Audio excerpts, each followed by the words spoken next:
1840 के दशक में सोमेन के पहली बाहरी संपर्क से पहले इन लोगों के बारे में कोई विश्वसनीय जानकारी नहीं थी। डेनिस एडमिरल स्टीन बिल्ले 1846 में उनसे संपर्क करने वाले पहले व्यक्ति थे और फ्रेडरिक एडोल्फ डी रोपिस्टोरॉफ, एक ब्रिटिश अधिकारी जिन्होंने पहले ही निकोबार और अंडमान की भाषाओं पर काम प्रकाशित किया था। उन्होंने 1876 में नैतिक और भाषाई डेटा एकत्र किया था। तब से बहुत कम है सोमेन पर विश्वसनीय जानकारी के भंडार में जोड़ा गया है, मुख्यतः क्योंकि निकोबार द्वीप समूह पर पहुंच भारतीय स्वतंत्रता के बाद से विदेशी लोगों के लिए प्रतिबंधित है। 2014 के चुनाव के लिए उनके क्षेत्र में एक मतदान केंद्र स्थापित किया गया था। लोकतांत्रिक प्रक्रिया में पहली बार भाग लेने वाले लोगों को आकर्षित किया गया था।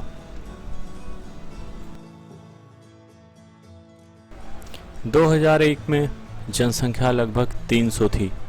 सोम्पेन विलेज ए और सोम्पेन विलेज भी ज़्यादातर सोम्पेन का घर हैं। 2004 के हिंद महासागर के भूकंप और सुनामी से पहले गांव क्रमशः 103 और 106 सोमेन के घर हुआ करते थे। हालांकि 2011 की जनगणना के समय तक इन गांवों में क्रमशः 10 और 44 लोग ही बचे थे। वे एक शिकारी उपनिर्वाह अर्थव्यवस्था का अभ्यास करते हैं। द्वीपों की उष्णकटिबंधीय जलवायु को ध्यान में रखते हुए पारंपरिक पोशाक में केवल कमर से नीचे के कपड़े शामिल हैं। पुरुषों के लिए पारंपरिक पोशाक छाल कपड़े से बना एक छोटा पतली लंगोटी है जो केवल गुप्तांग को सामने कपड़े की पूंछ के बिना कवर करता है। सजावट पुरुषों के लिए सीमित है, मनके हार और मेहराब से मिलकर। महिलाएं छाल के कपड़े की एक घुटने की लंबाई वाली स्कर्ट पहनती हैं, कभी कभी कंधों को ढकने वाली छाल के कपड़े के साथ। सजावट में बांस के कान, प्लग अहाव, मनके हार और बांस की मेहंदी शामिल है।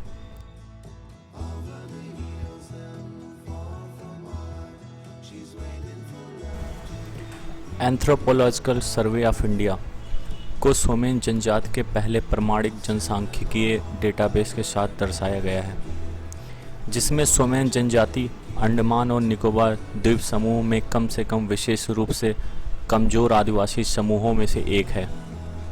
ग्रेट निकोबार द्वीप में NANSI शोधकर्ताओं द्वारा किए गए 40 दिनों के गहन अध्ययन का परिणाम है। सबसे महत्वपूर्ण निष्कर्षों में से एक यह है कि पहले की धारणा के विपरीत कि सोम्पेन एक सजातीय जनजाति है।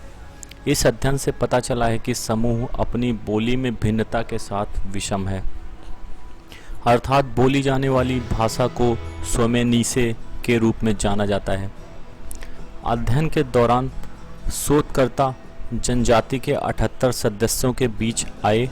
मानव विज्ञानी कहते हैं कि सोमेन की आबादी 200 और 300 के बीच हो सकती है। सोम्पेन्स मुख्य रूप से शिकारी हैं और बागवानी और सूअर पालन का भी थोड़ा अभ्यास करते हैं।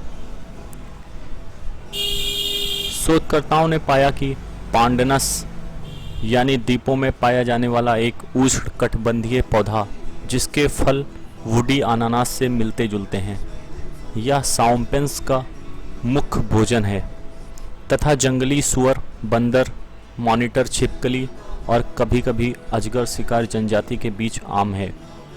भौगोलिक रूप से जनजाति को ग्रेट निकोबार द्वीप में उनके स्थान के आधार पर 4 अलग अलग समूहों में वर्गीकृत किया जा सकता है, अर्थात उत्तर पूर्वी, पश्चिमी, दक्षिणी और मध्य समूह।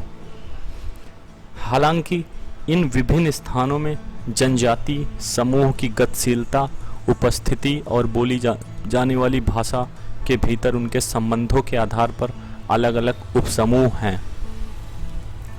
सोमेन्स के विभिन्न समूहों ने सहजीवी संबंध के विभिन्न स्तरों को विकसित किया है, विशेष रूप से ग्रेट निकोबारियों के साथ एक वस्तु विनिमय प्रणाली जो तटीय निवासियों और अनुसूचित जनजाति के रूप में वर्गीकृत है और अन्य जो द्वीप पर बसे हैं। ANSI के उप निदेशक और कार्यालय अंडमान और निकोबार केंद्र के प्रमुख M शशि कुमार ने कहा कि अध्ययन में सामने आया एक अनूठा पहलू यह है कि सोमेन जनजाति में पुरुषों की संख्या की तुलना में महिलाएं कम हैं, यानी कई पुरुषों में उसका कोई साथी नहीं था।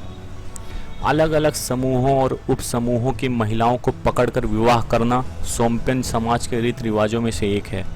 विभिन्न समूहों के बीच पारस्परिक शत्रुता का यह कारण भी हो सकता है।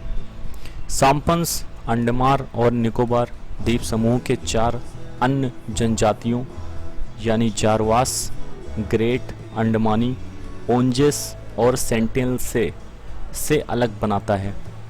यह है कि वे मंगोलोइड सुविधाओं के साथ इस क्षेत्र में एकमात्र जनजाति हैं। अन्य जनजातियों में नेग्राइड फीचर्स हैं। मानव विज्ञानी इस विचार के हैं कि सोमेनेंस के बारे में समझ और ज्ञान अभी भी बहुत कम है और अधिक वैज्ञानिक शोध की आवश्यकता है। हाल ही में जारी अंडमान और निकोबार द्वीप समूह की धूमधाम नीति 2015 इस तथ्य को स्वीकार करती है और आश्वस्त करती है कि कुछ हद तक ज्ञात समुदाय की हमारी समझ में विभिन्न अंतरालों को दूर करने की आवश्यकता है।